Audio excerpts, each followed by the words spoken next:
What is up, everybody? Welcome to the Entrepreneur on Campus podcast. Let's go.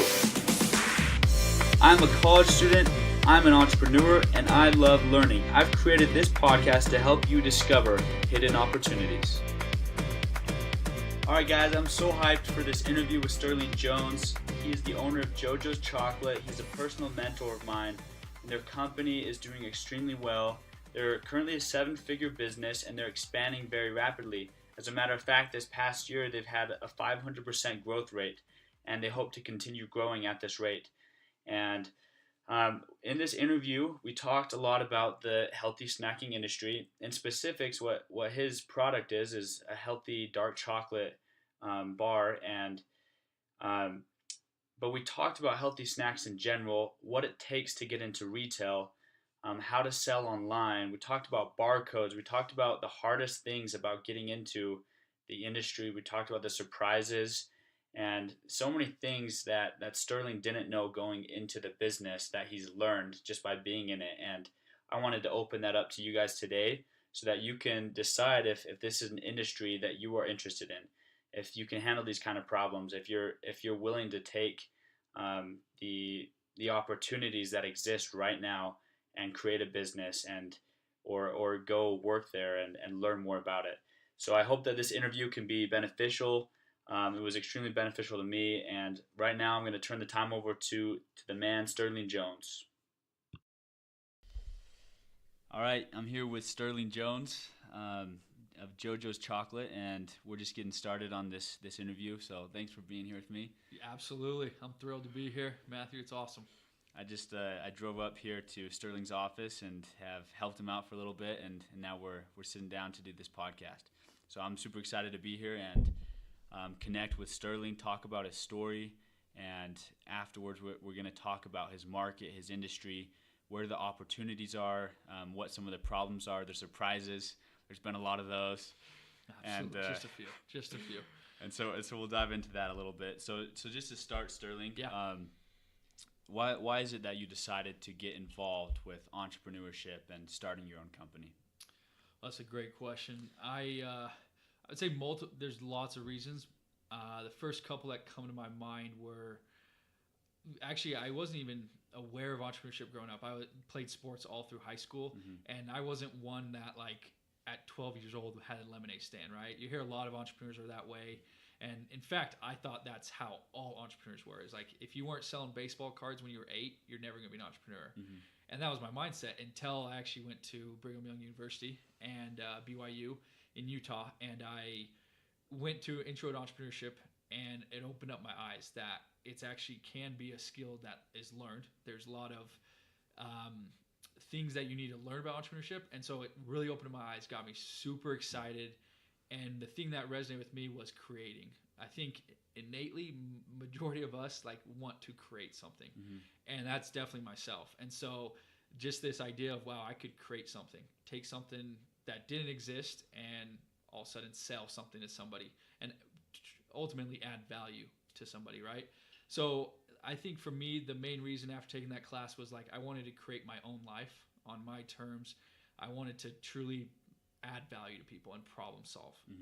And the third is I didn't ever want a cap on my life of like, if I went to a job and how much you can make, exactly, what kind of lifestyle you can live. Totally, it's up to me right now. And I was actually just talking to my wife about this, and like I have ideas all the time, and I wrote one down the other day, and I said, when I'm done with this, like I am going to do that. And I think that's like awesome. Ultimate freedom, right? Is like your life is up to you, and you decide, I'm going to do that. I'm going to create it, you know? And so that's why I think is the main reason. I just wanted to create my own life on my terms. A speaker came into my class, and this quote has always stuck with me. He said, I wanted every day to be Saturday. Because when you're a little kid, you wake up earlier on Saturday so you can watch cartoons, so you get your chores done so you can play all day, right? Whereas during the week with school, it's just the hardest thing ever and you to go wake to up. School. Yeah, exactly. And so he's like, I wanted every day to be Saturday, and I thought that's how I want to live my life. And I wake up earlier on Saturdays or during the week, and still wake up the same time on Saturdays. I wake up the same time every day because to me, every day is Saturday. Yeah. So it's almost like an individual sport like tennis or something, or wrestling, right? Where you recognize that whether things go bad or things go good, it's all up to you. Right. Yeah. And you feel in control. Right. And that's the life I wanted to live and create, you know, and then Right. ultimately, hopefully, add a lot of value to people. Right. So you started Jojo's Chocolate. Yep. How many years ago? Officially, it was 5 years ago. We started. Yeah. 5 years ago, and this was during college. It was my junior year. Yep. So will you run me through that process a little bit? Just give me 30 seconds and tell Okay. me kind of about Jojo's, why you started it, and where you're at today. Totally. Co-founder with my mom. She's the creator of the product. It's a healthier, delicious, low in sugar, dark chocolate bar with added protein. That was her original. She created it, wanted something better for her. I tried it and loved it. And I had just finished that class and thought, maybe this is the opportunity. And I was also into CrossFit at the time, so I saw an opportunity to provide a healthier snack and maybe like an industry I could experiment with, right? So our first thing was a CrossFit competition, super grassroots, plastic packaging, stickers, sold out the CrossFit competition and thought, I think I got something here. Yeah. We'll try it. So that was my end of my junior year, was the first, last semester of junior year. And then my senior year is when I tried to make it into something, and it was through my whole senior year. And then graduated, and that's when I was able to really go after it full time. And that's 3.5 years ago. Awesome. And Jojo's Chocolate, so it's healthy, it's dark chocolate. Yep. It has, what does it have in it? So our original flavor my mom made was almonds, pistachios, dried cranberries, and then an added protein. And it's interesting. At the time, we didn't realize, but we're the first chocolate bar to have added protein. You have your protein bars with chocolate, and then you have your chocolate bars. There was nothing that was a full chocolate bar with added protein. So you found your little niche. My with niche, that. yeah. And I was into paleo, and I was tired of every night after I ate my sweet potatoes and chicken craving something sweet. And this, you can break off half a bar, eat a bar, 8 grams of sugar, and you don't need your bowl of ice cream. And I love it. I love it. I love putting it in my protein shakes. Yep. And mix that in. It's gotta so have good. a little chocolate. It's the best way to start the morning. So good. Yeah, so that's where we are. And so still, really lean, small team, but we've outgrown the home kitchen. We were making in the home kitchen for 10 months. Was driving to USPS at 9 p.m., dropping off boxes. My mom was slaving away in the kitchen. We're on to our third co-manufacturer, making it into our second full office, have 3 full-time people, hiring 2 more, and in almost 600 retail locations nationwide. That's awesome. So, and you got into Costco this last year. Our biggest one, obviously. Big retail, and lots more coming. Absolutely. Awesome. Yeah. I love that. So at the time when you started Jojo's, were you said that you kind of had decided on entrepreneurship. Did you have any other offers, any other ideas on the table that you were interested in, that you were working on? It's funny you say offers. I wasn't interviewing at anywhere, and then I decided to make my dad happy, so I went and interviewed at one place and got an offer, but they said I had to stop Jojo's, so I didn't take that. But in terms of other ideas, definitely, because once I took that class, the main thing I took away was that entrepreneurship is problem solving. So I was constantly looking for problems or pains. So I would be writing down ideas all the time. I had an idea for an app. I wanted to make studying for the ACT because I'm terrible at studying and have the worst ACT score I think ever at BYU. And so I wanted to make studying for it like gamified. So I started exploring that idea. I'll say before because I think it was, but before grocery delivery was a big thing, I went and knocked doors and handed out flyers saying I'll deliver your groceries. And I hit 100 doors and didn't get any phone calls. So,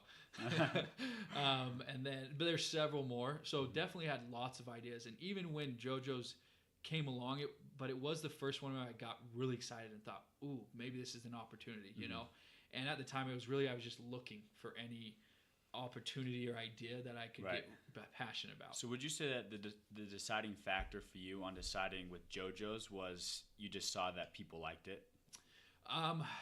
That was the validation. The reason I went after it was because I got passionate about the industry and the product itself. And ultimately, I thought I was going to do medicine because I wanted to help people. And diets and food is such a huge part of our life. and I'm surrounded by women. I have 3 older sisters and my mom, and I just see women dieting and yo-yo dieting, and so I thought we could help people. And so my first goal was, I feel like my mom's story could inspire people. She was diagnosed with cancer and made this snack. So I felt like the story could inspire people, and I felt truly that the product could help people eat less sugar ultimately and not feel guilty and help them live a healthier lifestyle. So that's what I got most passionate about, was I thought it was an opportunity to help. Right. Yeah. Awesome. So you're in college, you've started this company, you're working on it. Yeah. How do you balance the demands of college and life, and also you're trying to do this side hustle at the time, right? Totally. Great question. I finally had something in my head like flip, like a switch turned on, and I thought the reason you go to college is for opportunities. And I've told you this quote before. It's my favorite quote. Steve Jobs said, I had to drop out so I could drop in. But a lot of people think he just dropped out. So I had this switch like in my mind of school is for opportunities, and Jojo's was my opportunity. So it became my priority for sure. It was the first time where I stopped like going to classes sometimes. I went to the ones that were mattered.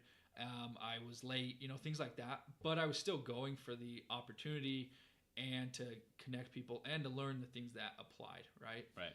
But Jojo's became a priority. Gotcha. And so everything I did was around that. That was second to trying to get married. Yeah.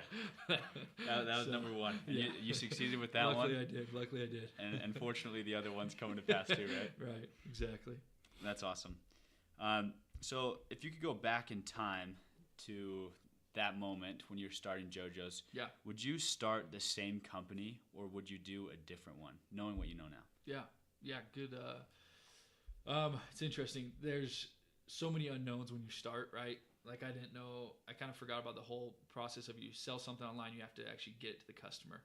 I didn't think about shipping chocolate in summer, right? Right. So there's been a lot of obviously hurdles, but I think with any industry, right? Like I have a friend who's in the outdoor industry, and so he doesn't have to deal with shipping with ice and stuff like that. You throw it in any box and the sleeping bag gets there.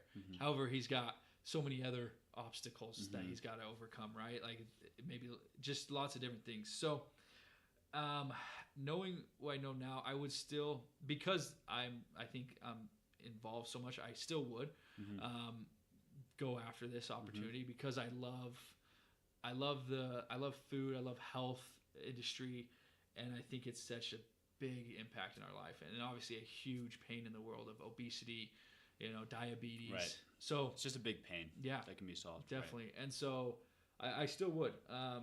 Obviously, like my next thing may be different because I see different opportunities now that I'm in this. Right. But I love this, that I would do it again. Right. Yeah. So let's talk about that. If we were today in 2019, February 9th, 2019, and Jojo's was non-existent. Yeah. And you were just sitting around, didn't have anything that you were sure about doing. Right. Would you start Jojo's today from scratch, or would you go a different route, a different industry and market? It's a good, yeah.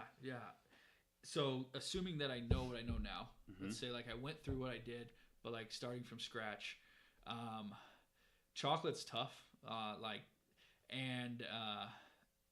There is something to be said. I actually had a professor say like, he would say like follow the profit, meaning the profit in like an industry that has high profitability. And, I think there's a lot of truth in that. So finding something, but at the same time, you don't want that to stop you because, there's a lot of chocolate bars the chocolate companies that maybe have a small margin, but the amounts they're selling, right? So I'm torn on that because we have, maybe smaller profitability than another industry. So like I would explore industries with higher profitability. Right. But I'm such a person that like lives by the like follow and like chase what you passionate believe in, about, really believe in, and that gets you excited. I still subscribe to that Steve Jobs kind of mindset. So I would go after this. Maybe it wouldn't be chocolate. Maybe it would just be something in CPG, meaning consumable goods, and healthy market because you want to make an impact. That's always been a passion. I love sports. I love working out. I love things like that. So I would still today go into that industry. Whether it be chocolate, I'd think about it a lot more. Right. Yeah. Okay, so the market that you're in is the chocolate, and the industry would be more kind of the snacking industry in general, right? Right. Healthy snacking, yep. Right. And what have been the biggest surprises to you when you mentioned that you've had to deal with chocolate melts, right, in the summer? Yeah, people so don't realize that. That's been a big surprise. Can't be on Amazon Prime in the middle of summer. They don't ship for me. Right. Yep. So that's an issue. Right. But what kind of surprises have you had as you've entered into this industry and market? Totally. I knew nothing about it, man. Honestly, nothing about chocolate. I wasn't a chocolatier. I had never sold something online. I had never tried to get into retail. I truly knew nothing about it. I didn't know how competitive it was. I didn't go through the, what's that called in college? The SWOT, your strengths, weaknesses, opportunities, threats. And I didn't go through that. I just saw this and went after it, right? So I think, man, there's so many unexpected things. You hit on one, the melting issue in the summer, the shipping product, right? Let me think on that for a second. I think retail is a whole nother animal, right? So one thing I think that I didn't know is I thought I needed to do online first, right? And that's what I did, which actually worked out for me better because I had some validation. But like, I feel like the people I was surrounded like, don't do retail. It's scary. They'll eat you up. They'll take all your money and your firstborn. And Mr. Wonderful said that on Shark Tank. And it's not true. Retail for food is still. They say 95% of consumers still prefer to buy food in a retail store. Like I've actually never ordered food, maybe besides protein, online, right? Right. So after 2 years, I learned, wow, I shouldn't listen to everybody selling gadgets or selling their accessories on things. e-commerce. Right. I need to get into retail. Right. And that's where we saw this 5x, 6x growth the last 2 years, right? Because we went after retail. Right. One thing I didn't know about retail, since we'll dive in a little bit more in the nitty gritty of industry, retail is such a game of like who you know, connections, relationships. I had a regional rep for Coca-Cola in this area tell me that they're in charge of like the Mountain West, right? They will give rewards for the retailers' managers on their sales, right? So if a retail manager sells more Coca-Cola, they give them a trip to Hawaii. That's the competition I'm going up against. We got these bigger brands giving rewards to grocery managers for selling their product. Right. So I get my product into the store. Let's say I'm in the store. I got it in. I sold it in. It's shipped there. It's put on the shelf, right? I go back a week later. There's something in front of my product. Can't see it. Okay. I go back. I fix that. I go back a week later. It's not restocked. So I had no idea that once I got into retail, it was still up to me to make sure it was stocked. It looked good. It was getting reordered, and that it was selling off the shelf. I thought, wow, isn't that the grocery manager's job? But it is part of their job, but it's not when they're dealing with Coca-Cola, Mars, Hershey's, Nestle that's paying them to sell it, right? So how do you manage that when you have locations that are out of the state that you're living in? And it's a great question. It's been still figuring that one out. Yeah, I mean we've spent some money on it. We call them brand ambassadors out to do demoing. So not only do we do demoing, meaning sampling to sell the product and give, but also so that they go into the store and they make sure it's good on the shelf, right? Right. Bigger companies pay these local merchandisers to do it for them, right? And that's a huge expense. I got to pay, merchandisers in 50 states to make sure my product looks good, right? Which is what big companies do. One thing we've tried to do is think differently, right? Like we've got to think, we don't have that big of a budget. So we try to do, we still focus online and we do geo-targeting around these retail shops, right? So like I'll set up on Facebook 10-mile radius around a retail and try to drive people into the retail, buy an ad, right? And say, go find Jojo's here. And that way, like people are trying to get sales into that store, right? The other one is just trying to, as much as you can locally, it does help to start locally because you can manage that, right? Right. But then it's been an investment, and I fly out, I drive, I've driven to California, Texas, places to go check on my stores, right? Go make sure everything looks good. Yeah. So that's been probably the biggest unexpected thing getting into retail space for food, for grocery Just all stores. the surprises with that. With thinking, half the battle or the biggest battle is getting it in. Like that's a huge battle because it's competitive, but it's half the battle. Right. Once you're in, that's not a game over. So would you label that as the biggest problem that you've seen of entering this industry? Is the retail? Because I mean, there's a lot of different aspects. There's a lot of different people that get into retail for different things, not just for food, right? Yeah. Would you label that as your biggest issue, or would you? It's definitely think about trucking and delivery. Like, what's been some of the most difficult things? Yeah, that's definitely top of the list for sure. Is once it's in, now what, right? Because I don't have a million followers on Facebook or Instagram, and like Quest Bar, they went about it differently. They built a huge following on Instagram or Facebook. Then when they got to stores, they could send everybody in, right? Which is a great way to go about it. But if there's no sales coming in, so anyways, right. So that's been a huge battle, is making sure like product doesn't go out of date, making sure that it's on the shelf, right?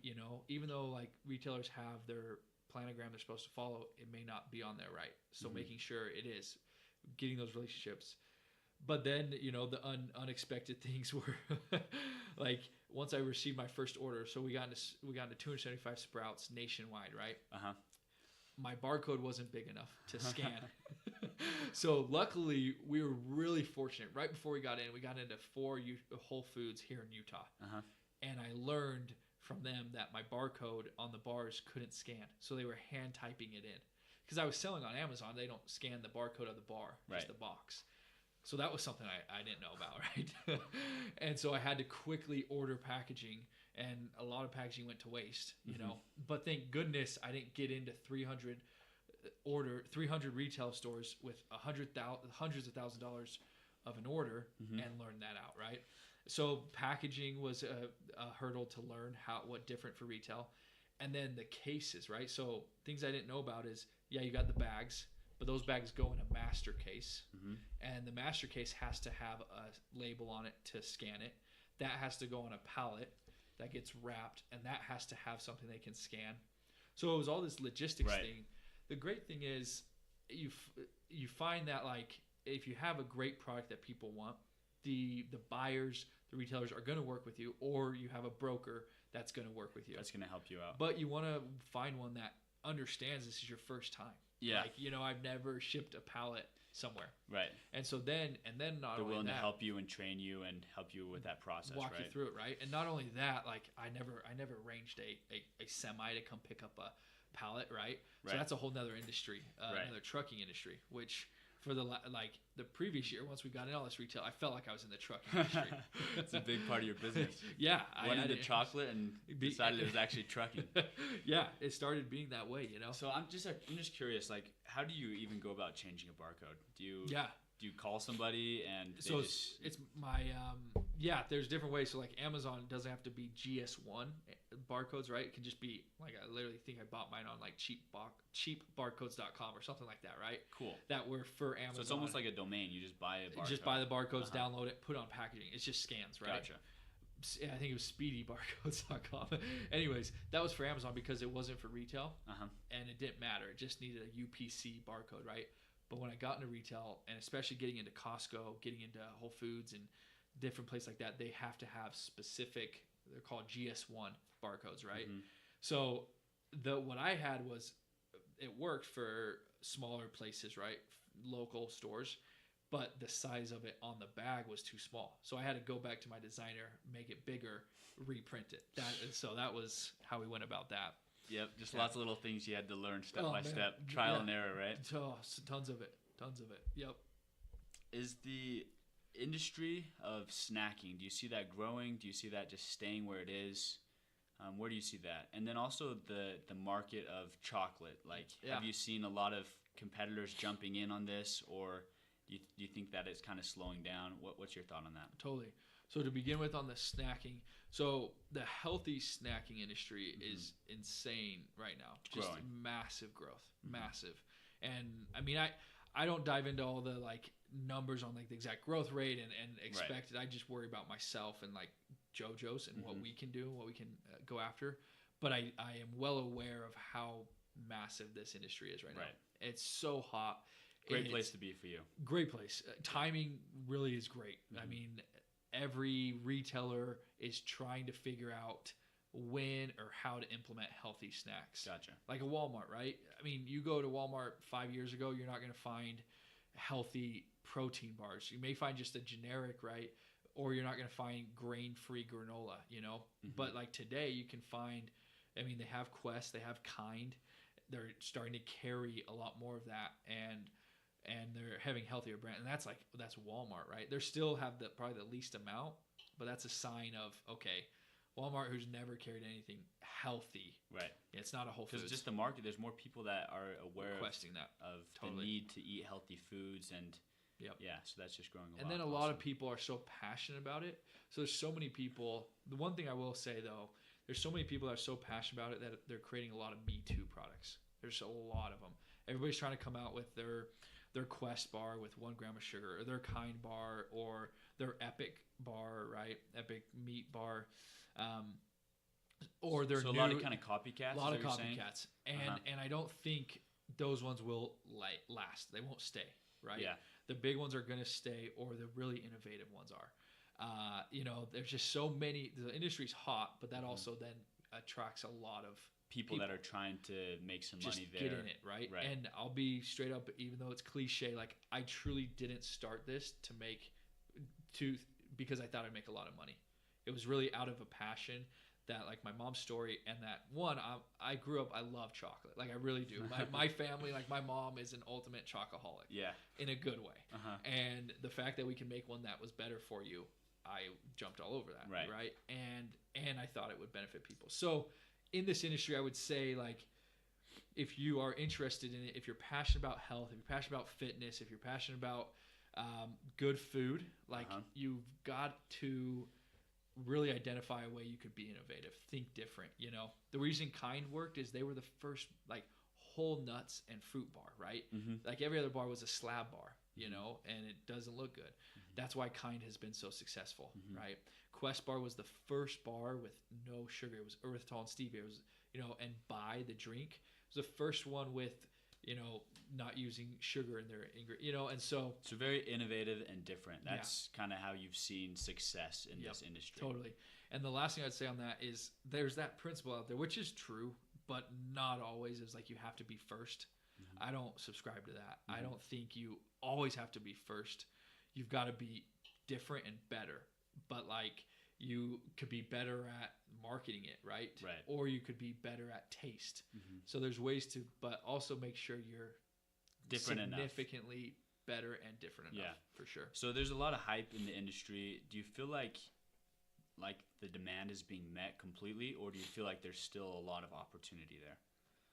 It's getting closer, but it's still tons of opportunity, especially because there's new things coming out, you know, with studies and different things, and there's just also new markets or channels that haven't been reached yet, you know. And so as new people are coming in with new products and everything, there's more opportunity there. Totally, yeah. So I don't think it's kind of like Amazon, right? Like, Amazon was so crazy hot, you know, to sell on there, right? 3 years ago, 2 years ago.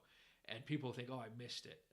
That's not true. There's still huge opportunity there to sell a product on there, right? Yeah.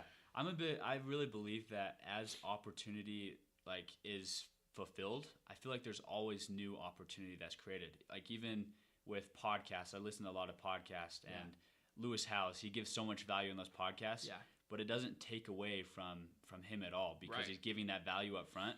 I feel like it only creates more opportunity for people to dive into his material and to be able to receive more value in the future, right? Yeah, absolutely. That's a great point.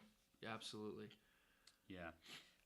So why would you recommend an entrepreneur to get into this industry? What's the best part of the industry? So we talked about a lot of the hardships, right? A lot of the difficulties. What's the great thing about the industry? Yeah, I get to eat chocolate every day. Doesn't get much better than that, man. If I was making clothes, I would just not feel put bad on a about new it. T-shirt. I mean, that's cool, but, you know, guilt-free chocolate. Yeah, right? And in tech, I mean, you use your Apple, you know, and that's kind of it. But anyways, so I love that food. I mean, you can't live without it, right? So I mean, People are always going to be buying. Always, yeah. It's really interesting. I mean, to be honest, I had no idea before I started a chocolate company that some of the wealthiest people ever in the world were chocolate candy makers. You know, I was looking it up, and in like 2016, 2 of the top 10 richest people, or anyways, don't quote me on that, but the year and whatnot, it was the people that Hershey's, you know, the founders, and they were like a husband and wife, or you know, so there's just, it's an industry that never is going away, you know, but you got to be innovative, right? You know, Nestle supposedly is getting out of the chocolate industry because they're going into more of healthier brands in like prepared foods and things like that, right? Right. So because I feel like they just don't want to compete with all the new chocolate healthier brands, right? They're getting out and going a different route. So anyways, I love it because, yeah, you make an impact. I mean, we just got a review the other day on Amazon that said, like, I don't know how I lived without Jojo's before. I eat it every day, and I've lost 50 pounds, right? Wow. Now, we can't make claims that, like, you eat Jojo's, you lose 50 pounds, but it did help this woman lose 50 pounds because she didn't feel guilty, you know, so that's so rewarding, right? Like, so rewarding to wake up to positive reviews of people saying, like, this Jojo's changed my life. I can't go a day without it because if I do, I end up binging on my late night 2 bowls of ice cream, right? Or we had another lady call in, right? And she's like, my husband has been trying to quit smoking. He finally did because now every day he eats a bar of Jojo's instead of a cigarette. I had no idea that would happen when I started it, right? Just curing that craving that he has for someone else, yeah.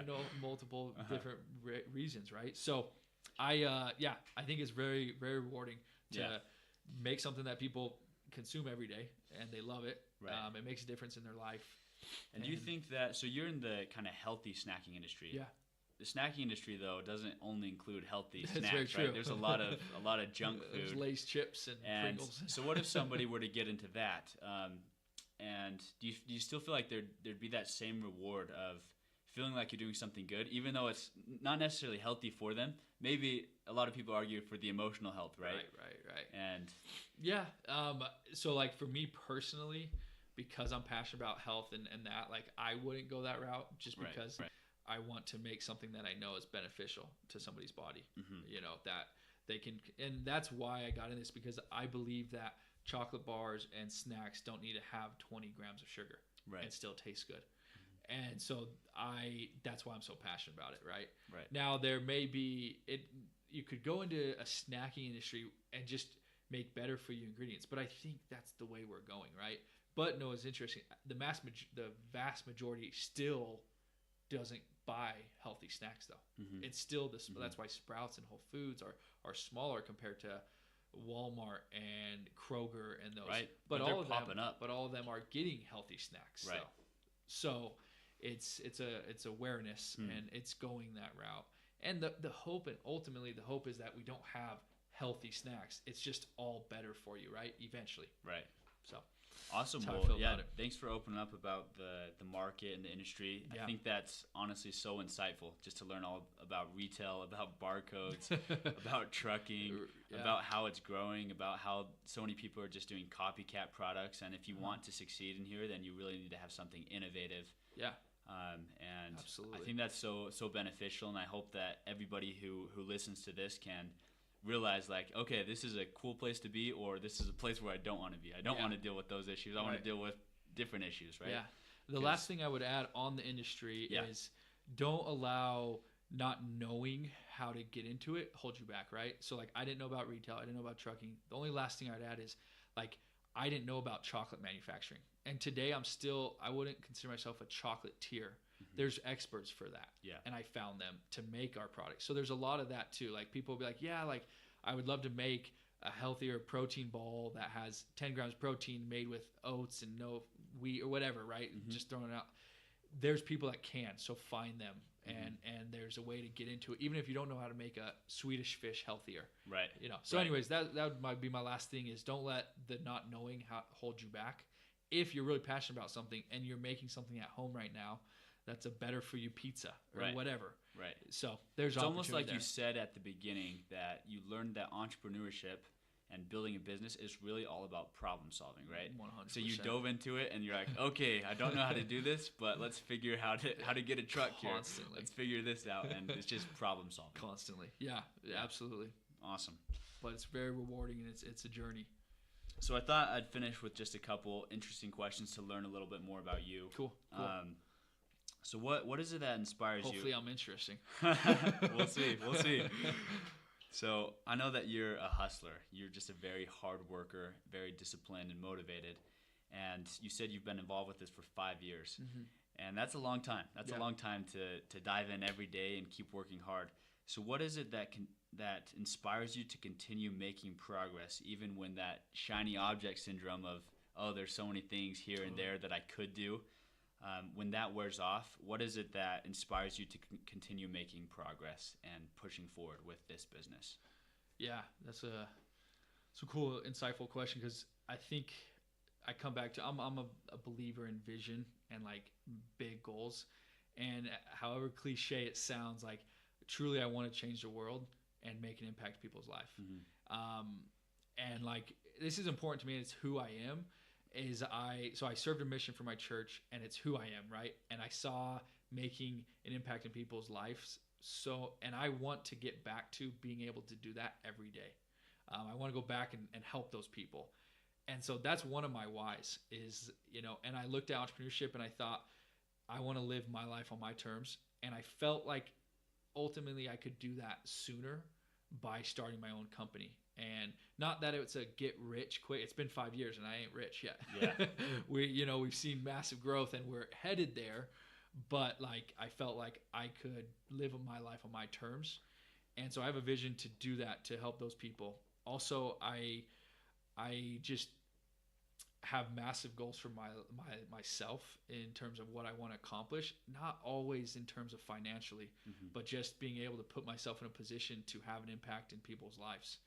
And whether that's having a massive company that has hundreds of employees and I can allow them to come to a very exciting, inspiring work environment and make a difference in just those people's lives would be awesome, right? Because mm-hmm. today people... And their family. Yeah, people hate their jobs because, not just because they hate what they're doing, but because their environment, right? Mm-hmm. So I would love to be able to do that, right? My goal this year is to build a team, right? I've been the last 2 years working in my basement by myself. Now I've got 3. I want to have 10 by the end of the year, team members, right? Mm-hmm. So I think ultimately it comes back to my why of I want to make a difference in the people's lives that I served on a mission and in the people that can work for my company too. And then put myself in position to bring light to what I believe in, which is, my religion and make a difference and bring happiness and ultimately in people's lives. That's awesome. And I can imagine why that inspires you so much if you really feel that so deeply to do the daily work and the grind. If you really feel that, that's awesome. Really quickly, what is your process of goal setting? Do you sit down and you set several goals, and do you make weekly goals, monthly goals, yearly goals? How do you do that? Yeah.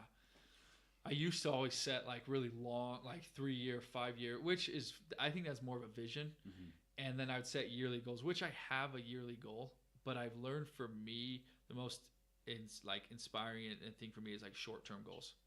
You can see that progress. Yeah. I love the Freedom Journal. Mm-hmm. And I now have like adapted that to myself and make my own, but I used that for a while and I loved it because it broke it down. It was 90-day goals, right? 10-day sprints or 100-day goals. Anyways, and I think those sprints allow me, because I used to be like, okay, I want to do 1 million in sales 2 years ago, but I was like, hey, how do I even get that these next 10 days? What do I got to do? Mm-hmm. And then in 100 days, where do I got to be, right? So I love short-term goals.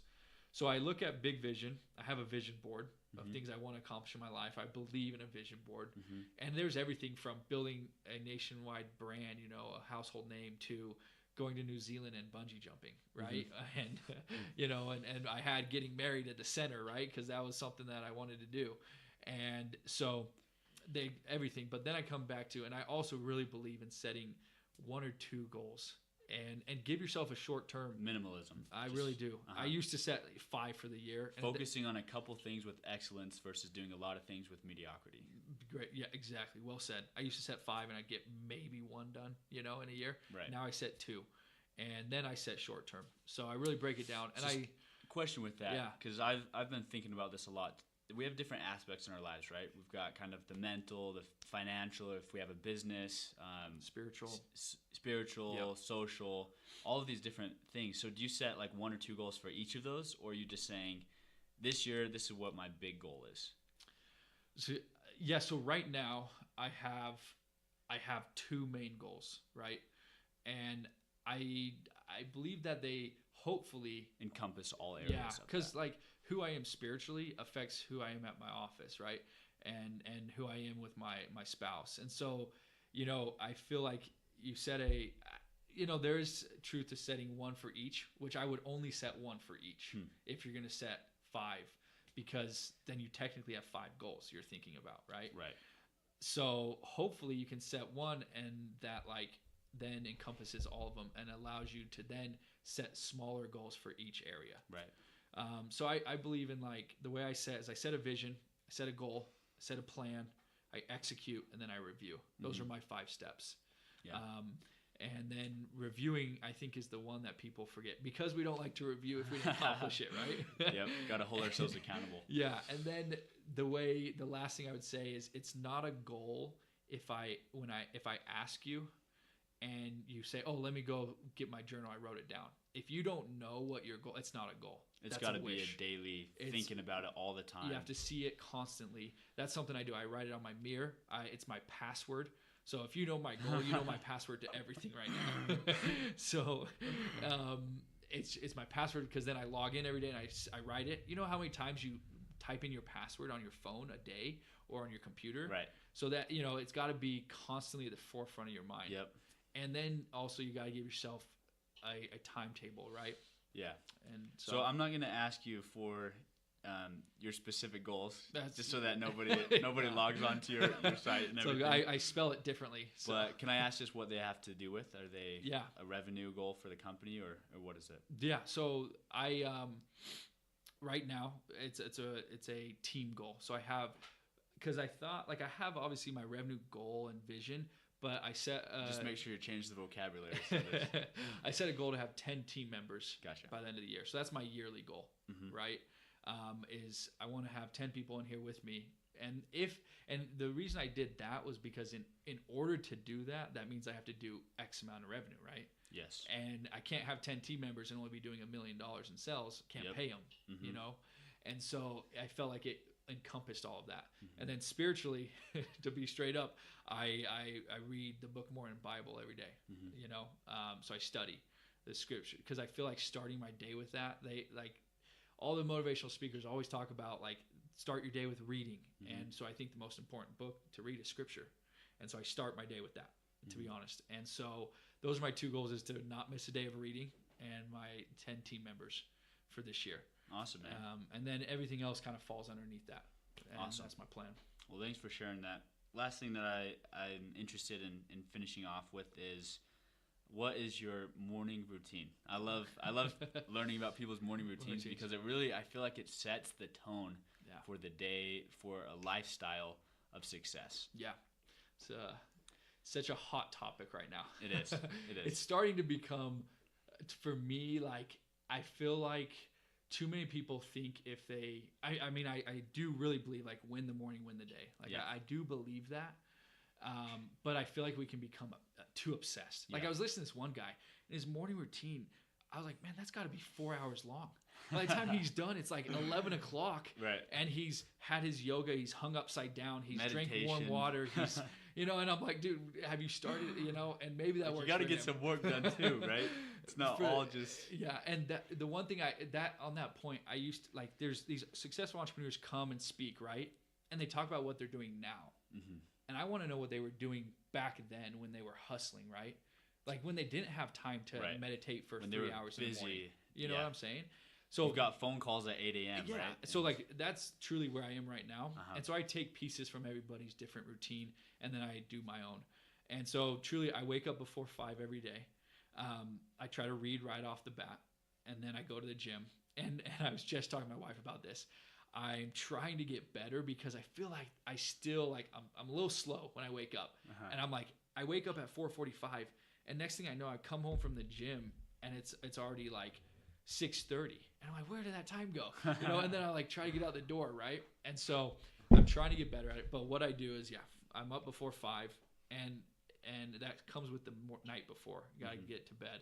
I read, and then I go to the gym, and then I try to spend a few minutes, with my wife and my baby, so I see her, because sometimes I get home. Most times I get home after she goes to sleep, right? Yeah. So and then that's that, and then I try to get to the office, and then I am trying to do better at time blocking, where I say, okay, my first hour I focus on retail, And one thing I've got to do better at is not opening up, just looking at emails, right? Because that's one thing. I'll get to the gym, and like before I go in, I'll check emails, which isn't necessary at 5 a.m., right? Mm-hmm.